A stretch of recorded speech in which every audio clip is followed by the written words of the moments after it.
Today, for the 365 drink project, we have the Aviation. You will need London Dry Gin, lemon juice, Maraschino Liqueur, and Crème de Violette. First, put in your 3/4 of an ounce of lemon juice. Then, 1/4 of an ounce of Maraschino Liqueur, followed by 1/2 an ounce of Crème de Violette,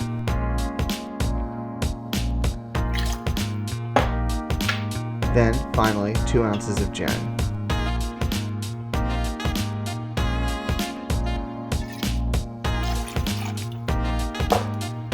Add in your ice.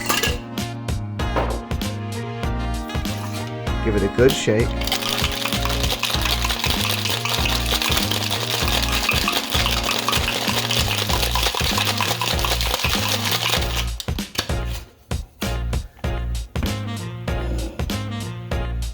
Strain into a chilled coupe glass.